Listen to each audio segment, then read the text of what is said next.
के स्टार्ट होते ही हमें बताया जाता है कि दुनिया में पॉपुलेशन रेट बढ़ता ही जा रहा है और इतनी सारी पॉपुलेशन की फूड सप्लाइंग के लिए साइंटिस्ट ने कुछ आर्टिफिशियल बीज बनाए जिस पर तरह तरह के केमिकल्स लगाए। ये बीज इस पर्पस के लिए बनाए थे कि अगर एक बीज बोया जाएगा तो उससे बहुत सारा अनाज पैदा होगा, लेकिन ये जेनेटिकली मॉडिफाइड थे, यानी अगर इसके बेनिफिट्स थे तो इसके साइड इफेक्ट्स बहुत ज्यादा थे, क्योंकि इससे जमीन पर बहुत बुरा साइड इफेक्ट पड़ता है और वो ये कि औरतों को मल्टीपल प्रेगनेंसीज होती थी, यानी एक टाइम में एक या दो से ज्यादा बच्चों का पैदा होना। अब जाहिर सी बात है कि इतने सारे बच्चे एट अ टाइम होते थे तो इससे आबादी भी बढ़ती जा रही थी। तब इस पॉपुलेशन को रोकने के लिए एक senior lady doctor one child policy apply करवाती है, यानी कोई भी फैमिली हो वो सिर्फ एक ही बच्चा पाल सकता है, लेकिन अगर किसी को एक से ज्यादा बच्चे पैदा होंगे तो वो एक बच्चे के अलावा सारे बच्चों को गवर्नमेंट के हवाले कर देंगे और जो बच्चे गवर्नमेंट के पास होते थे उन्हें एक हाई टेक्नोलॉजी मशीन में सुला दिया जाता था और उन बच्चों को तब जगाया जाएगा जब फूड क्राइसिस खत्म हो जाएगा। वहीं पर एक लेडी होती है जिसका नाम कैरिन होता है, वो 7 लड़कियों को पैदा करती है और वो सारी बच्चियां बिल्कुल सेम थी, यानी शक्ल सूरत में वो बिल्कुल एक जैसे ही लगती थी कि उन्हें पहचानना काफी मुश्किल था। लेकिन उन बच्चों को पैदा करने के बाद कैरिन खुद मर जाती है, लेकिन उन बच्चियों के ग्रैंडफादर उन सारी बच्चियों को गवर्नमेंट के हवाले नहीं करना चाहते थे, इसीलिए उन बच्चियों के ग्रैंडफादर एक डॉक्टर की मदद से उन्हें अपने पास ही रख लेते हैं और उन्होंने अपने ग्रैंड डॉटर्स के नाम डेज ऑफ वीक रखे, यानी किसी का नाम संडे रखा तो किसी का नाम मंडे रखा और इसी तरह बाकी डेज के नाम। उन सारी लड़कियों को सिर्फ एक एक दिन ही बाहर जाने की परमिशन थी, यानी जो बच्ची संडे है वो संडे के दिन ही बाहर जाएगी, जो मंडे है वो सिर्फ मंडे के दिन ही बाहर जाएगी और किसी दिन नहीं। वो ऐसा इसलिए करना चाहते थे ताकि गवर्नमेंट उन्हें ना पकड़ ले और सारी बच्चियां अपनी मदर का नेम यानी कैरिन रख के ही बाहर जाती थी ताकि वो अपनी लाइफ को अच्छे से स्पेंड कर सके और दुनिया में होने वाली नई नई एक्टिविटीज को भी सीखा जा सके। उन सभी बच्चियों के हाथों में इलेक्ट्रॉनिक डिवाइस लगाई गई थी ताकि एक बच्ची अपनी इंफॉर्मेशन अपनी बाकी सिस्टर्स के साथ भी शेयर कर सके। फिर एक दिन थर्सडे बाहर चुपके से स्केटिंग करने के लिए चली जाती है जिससे उसकी एक फिंगर थोड़ी सी कट जाती है। ये देखकर उन बच्चियों के ग्रैंडफादर उन बाकी बच्चियों की भी थोड़ी थोड़ी फिंगर्स काट देते हैं ताकि उनके हाथ में सेम चोट हो और कोई भी उन्हें पहचान ना सके। वो इस बात का फायदा उठा रहे थे क्योंकि उनके फेस बहुत ज्यादा मैच होते थे। इसके बाद हमें 30 साल बाद का सीन दिखाया जाता है जहाँ पर उन लड़कियों के ग्रैंडफादर की डेथ हो गई थी,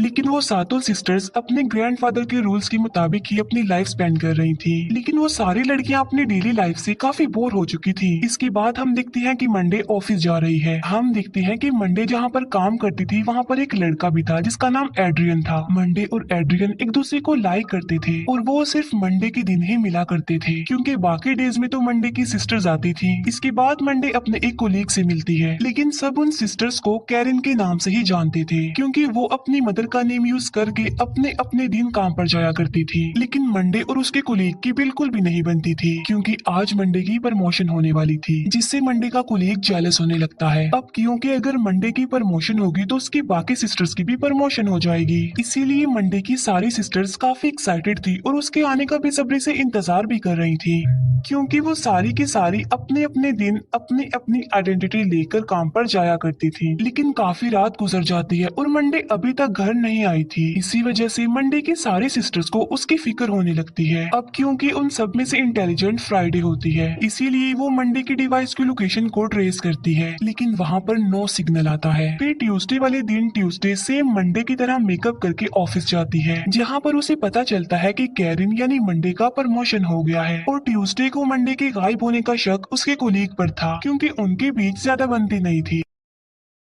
इसके बाद ट्यूसडे क्लब जाती है जहाँ पर उसे पता चलता है कि मंडे से उसके कोलीग ने कुछ बातें की थी और वो सारी बातें ट्यूसडे अपनी बाकी सिस्टर्स को बता रही होती है और तभी सामने से कैब के 2 एजेंट्स आ जाते हैं और वो लोग ट्यूसडे को पकड़कर अपने साथ ले जाते हैं और वो लोग ट्यूसडे की वो इलेक्ट्रॉनिक डिवाइस भी ले लेते हैं और उसे डिस्ट्रॉय कर देते हैं, जिससे ट्यूसडे की सिस्टर्स को उसका नो सिग्नल मिलता है। इसके बाद ट्यूसडे को कैब ले जाया जाता है। वहाँ पर कैब की हेड लेडी डॉक्टर ट्यूसडे को बताती है कि मैं तुम्हारी सिस्टर्स वाली को जानती हूँ। फिर वो लेडी डॉक्टर उन सारी बहनों को मारने का ऑर्डर दे देती है। फिर वो लोग ट्यूसडे की आंख निकाल लेते हैं और उस आंख को वो लोग ट्यूसडे के घर पर लेकर जाते हैं। फिर ट्यूसडे की आंख को यूज करके वो डोर को ओपन कर लेते हैं। वहाँ पर उन सिस्टर्स और उन एजेंट्स के बीच काफी फाइट होती है। वो सिस्टर्स उन सारे एजेंट्स को मार डालती है, लेकिन इस फाइट के बीच संडे की भी मौत हो जाती है। जब उस लेडी डॉक्टर को ये बात पता चलती है कि उसके सारे एजेंट्स मारे गए हैं तो एक एजेंट उस लेडी डॉक्टर को मशवरा देता है कि उन सारे सिस्टर्स को वांटेड लिस्ट में डाल देना चाहिए। लेकिन इस बात के लिए वो लेडी डॉक्टर साफ इनकार कर देती है, क्योंकि वो पार्लियामेंट की मेंबर थी और इसका साइड इफेक्ट उस पर भी पड़ सकता था। जब उन सिस्टर्स को ये बात पता चलती है कि वो आंख उनकी सिस्टर ट्यूसडे की है, तो वो काफी डर जाती है और वो काफी दुखी भी हो जाती है। अब उन सारे सिस्टर्स को अपने कोलीग पर शक था, इसीलिए वेडनेसडे बगैर खुद को चेंज किए अपने उस कोलीग के घर पर जाती है। वेडनेसडे जाकर उसे गन पॉइंट कर देती है, जिस पर वो सारी बात बता देता है। वो बताता है कि मंडे को प्रमोशन इसलिए मिली थी क्योंकि उसने बहुत सारा पैसा एज अ फंड उस लेडी डॉक्टर को दिया था, लेकिन तभी कोई उस मेल कोलीग को शूट कर देता है, जिससे उसकी वहीं पर ही मौत हो जाती है। और वो गोली एक एजेंट ने मारी होती है और वो एजेंट अब घर में घुस जाता है, जहाँ पर वेडनेसडे बड़ी समझदारी का मुजाहिरा करते हुए उस एजेंट को मार डालती है। फिर वो उस एजेंट की गन लेकर बाकी सारे एजेंट्स को भी मार डालती है। इसके बाद वेडनेसडे वहाँ से भागने की कोशिश करती है, लेकिन सारे एजेंट्स उसके पीछे पड़ जाते हैं। लेकिन तभी मंडे का वो फ्रेंड एड्रियन कैरिन यानी मंडे से बात करने के लिए उनके घर पर जाता है। एड्रियन के साथ बात करने के दौरान सैटरडे को पता चल जाता है कि मेरी कोई बहन एड्रियन के साथ रिलेशनशिप में है। फिर इसके बाद वो लोग एक प्लान बनाते हैं, जहाँ पर फ्राइडे अपनी सिस्टर सैटरडे को एड्रियन के साथ जाने के लिए कहती है और साथ साथ उसकी इलेक्ट्रॉनिक डिवाइस में एक चिप भी लगा देती है, ताकि कैब के कंप्यूटर्स को हैक किया जा सके। दूसरी तरफ वेडनेसडे भागते भागते एक टेरिस पर आ जाती है और जब वेडनेसडे एक बिल्डिंग से दूसरी बिल्डिंग पर जंप करने की कोशिश करती है, तब एक एजेंट उसे शूट कर देता है, जिससे वेडनेसडे मरती तो नहीं है लेकिन बच जाती है। और फिर वो एजेंट वेडनेसडे के सर पर शूट करता है और देखते ही देखते उन सारे सिस्टर्स की आंखों के सामने वेडनेसडे की मौत हो जाती है। फिर सैटरडे एड्रियन के साथ उसके घर पर जाती है और वो बिल्कुल ऐसे ही रिएक्ट करती है कि जैसे वो एड्रियन की फ्रेंड हो। लेकिन तभी सैटरडे अपनी डिवाइस पर लगी चिप की मदद से कैब के कंप्यूटर्स को हैक कर लेती है, जिससे वो कैब की कंप्यूटर्स का सारा डाटा अपनी सिस्टर्स को ट्रांसफर कर देती है। जहाँ पर डाटा चेक करते हुए उन्हें एक सेल में अपनी सिस्टर नजर आती है, जिसे वो लड़कियां अपनी सिस्टर मंडे समझ लेती हैं और काफी खुश हो जाती हैं। इसके बाद एड्रियन थोड़ी देर के लिए घर से बाहर जाता है। अब क्योंकि पीछे से सैटरडे घर में अकेली होती है, तो वहाँ पर बहुत सारे एजेंट्स आ जाते हैं और वो सैटरडे को उसकी बहनों के सामने बुरी तरह शूट करके मार डालते हैं। लेकिन तभी उन सिस्टर्स के घर पर भी कोई अटैक कर देता है, जहाँ पर थर्सडे और फ्राइडे घर से भागने की कोशिश करते हैं, जहाँ पर फ्राइडे कहती है कि हमें एक साथ भागना नहीं चाहिए। फिर फ्राइडे को एक आइडिया आता है, वो भागते भागते एक अपार्टमेंट में चली जाती है, जहाँ पर वो एक माइक्रोवेव का यूज करके अपनी सिस्टर को अपना आखिरी गुड बाय कहती है। वहाँ पर वो खतरनाक ब्लास्ट कर लेती है, जिससे उसकी मौत हो जाती है। उसके अलावा वहाँ पर जितने भी एजेंट्स होते हैं वो भी सारे मारे जाते हैं। यहाँ पर फ्राइडे ने खुद को सेक्रीफाइस करके अपनी सिस्टर थर्सडे की जान बचा ली।